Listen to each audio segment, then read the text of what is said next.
The sun was setting over the endless stretch of desert, painting the sand in hues of crimson and amber as shadows lengthened across the dunes. Nathan's boots sank into the warm grains with each step, the familiar solitude of the desert a strange comfort to him. A former soldier turned wanderer, he found peace in the isolation of this barren landscape, where only the wind seemed to stir, whispering secrets of forgotten places. As he scanned the horizon, a glint caught his eye, a faint shimmer in the sand, almost like metal catching the last rays of daylight. Squinting, he saw a shape, half buried and unmoving, something distinctly out of place. He approached cautiously, his heart quickening with curiosity. The figure was that of a woman, her skin an otherworldly shade, with a faint iridescent sheen that reminded him of the surface of an opal. Her features were strikingly delicate, and she lay motionless, as if abandoned by the very world she'd come from. Her clothes, or what was left of them, were tattered, revealing bruises along her arms and shoulders. Around her neck hung a necklace with a symbol he couldn't recognize, something that seemed both ancient and impossibly advanced. He crouched beside her, pressing 2 fingers to her throat, searching for a pulse. It was weak but steady. Relieved, he lifted her into his arms, surprised by her lightness. Her skin was feverishly warm, yet she shivered as if trapped in a frigid nightmare. As he carried her to his tent, he wondered how she had come to be out here, in a place so remote that even the wind rarely left traces. He laid her down gently, fetching a canteen and a clean cloth. Dipping the cloth in water, he began to wipe the dust from her face, her closed eyes fluttering as if she sensed his presence even in her unconscious state.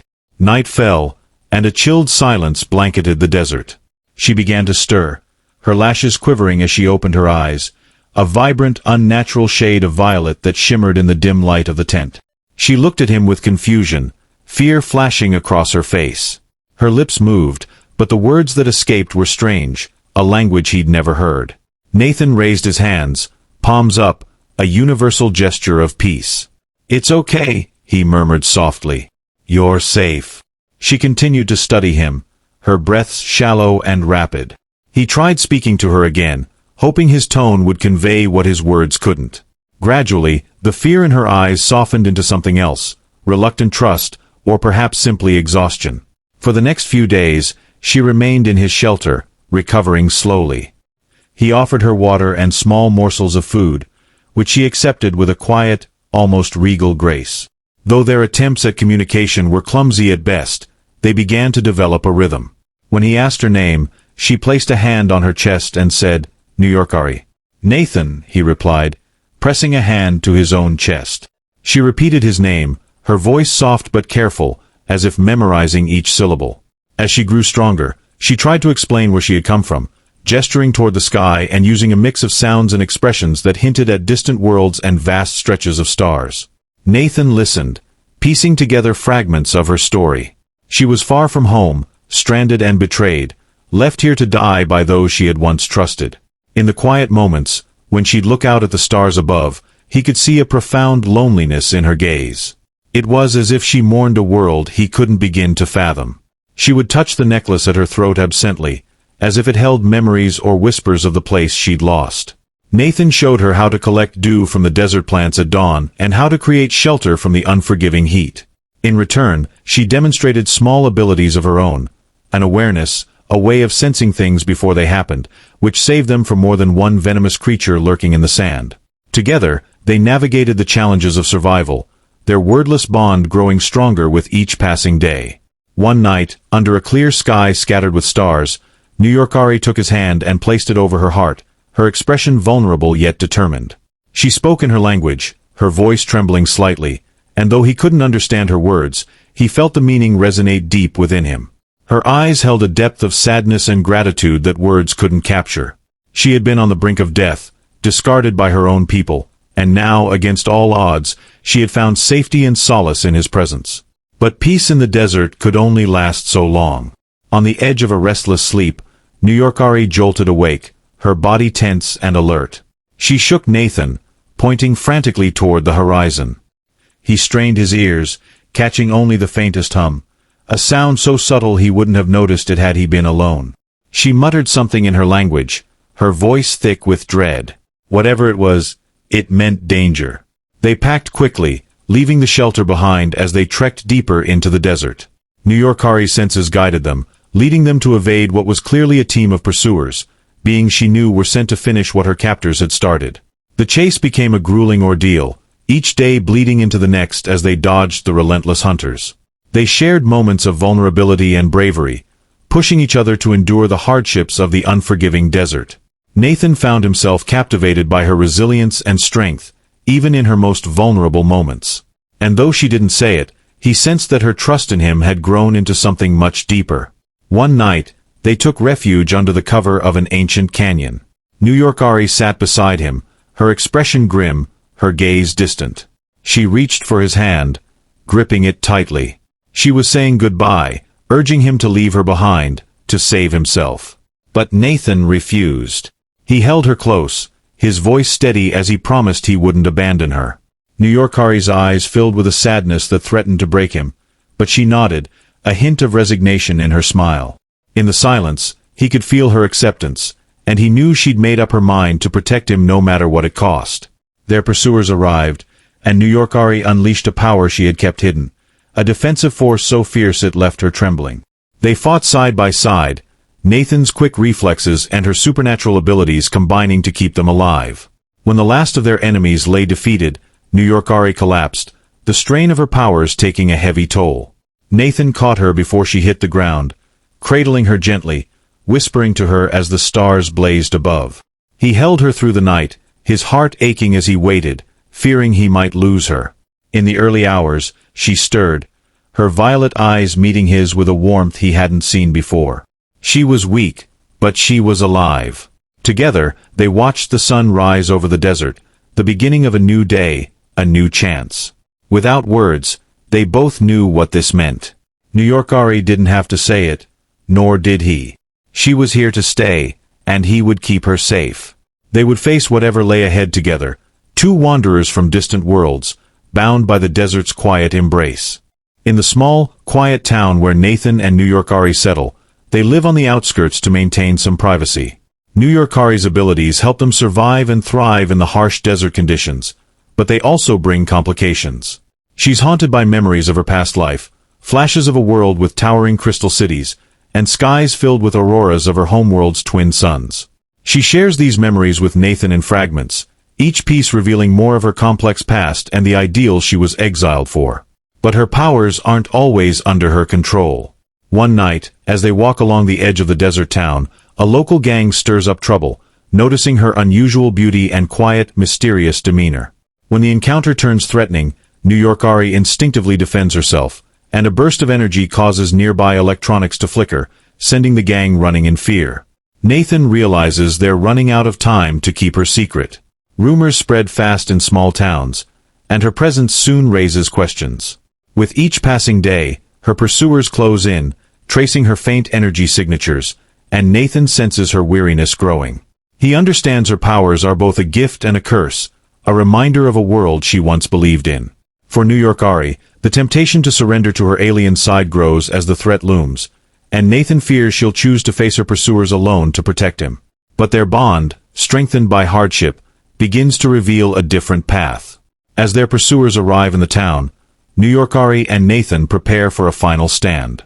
In a heart-stopping moment, she confronts her enemies, torn between her desire for peace and the raw instinct for survival. Nathan stands beside her, using all he's learned from his years in the military, fighting not just for her survival but for a life they might share. In a powerful culmination, Ny'ari unlocks an ancient ability, drawing strength from her connection with Nathan and her belief in a world where she can truly belong. Together, they defeat her captors, making the ultimate choice to trust in each other rather than live in fear. When it's over, the quiet desert holds a new significance.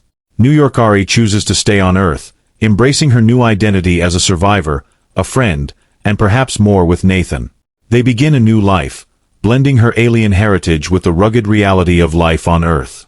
Ny'ari becomes a quiet legend in the small town, a mysterious figure who locals only glimpse at sunset, her violet eyes like reflections of the stars she left behind.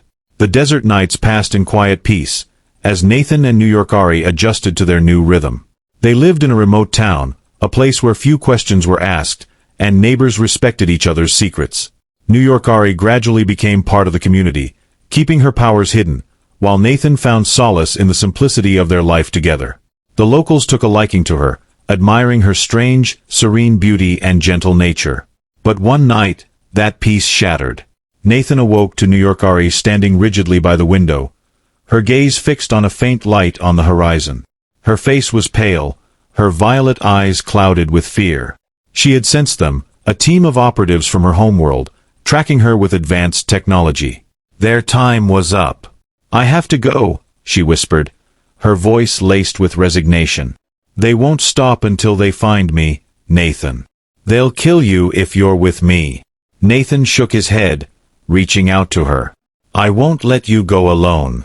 We're in this together, remember?" She looked at him, torn. He could see the internal battle in her eyes, the desire to keep him safe warring with her feelings for him. Finally, she gave a slow nod, and together, they packed quickly, preparing to face whatever lay ahead. They headed to an abandoned mine on the outskirts of town, a place where they could hide while waiting to see if the pursuers would pass. But as they crouched in the darkness, Ny'ari knew it wouldn't be that easy. Her people's technology could detect her energy signature, and if she used any of her powers, it would reveal their location. The night stretched on in tense silence, broken only by the distant hum of approaching ships. Then, with a sharp gasp, Ny'ari doubled over, clutching her chest. She whispered in a pained voice, "They're using a suppression field.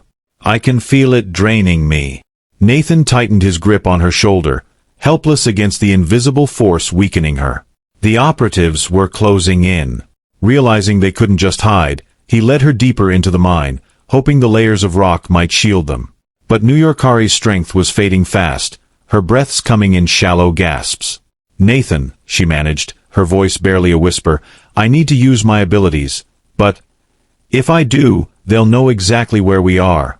Nathan met her gaze, his heart aching at the vulnerability in her eyes. He knew that using her powers might be their only chance of survival, but it could also be their undoing. Finally, he nodded, placing a gentle hand on her cheek. "I trust you," he whispered. "Do what you have to do. I'll be here." Drawing on every ounce of strength she had left, Ny'ari closed her eyes and summoned her power. A soft, radiant light emanated from her, casting shimmering patterns on the mine walls. Her breathing steadied, and the strength returned to her limbs as her alien energy pulsed through her. Almost immediately, the hum of engines grew louder. Her pursuers had found them. Ny'ari and Nathan braced themselves, ready to make a stand. The operatives entered the mine, their footsteps echoing in the darkness. Ny'ari raised a trembling hand, her energy forming a protective shield around her and Nathan. But even as she fought, her energy began to flicker. She was losing strength. Just as the shield faltered, a sudden explosion shook the mine. Dust and debris rained down, and in the chaos, Nathan saw an opening. He grabbed Ny'ari's hand, pulling her deeper into the mine, dodging the falling rocks as they stumbled through the tunnels. They emerged on the other side, the desert stretching out before them in the cold light of dawn. Exhausted, they ran until they could no longer hear the sounds of pursuit. Ny'ari collapsed onto the sand, her energy completely spent. Nathan knelt beside her, brushing a strand of hair from her face. "You're safe now," he murmured, though he wasn't sure if it was true. She looked up at him, her eyes filled with gratitude. "Thank you, Nathan, for staying with me." In that quiet moment, they both knew that their lives would never be the same. They were bound together now, their connection forged in hardship and survival.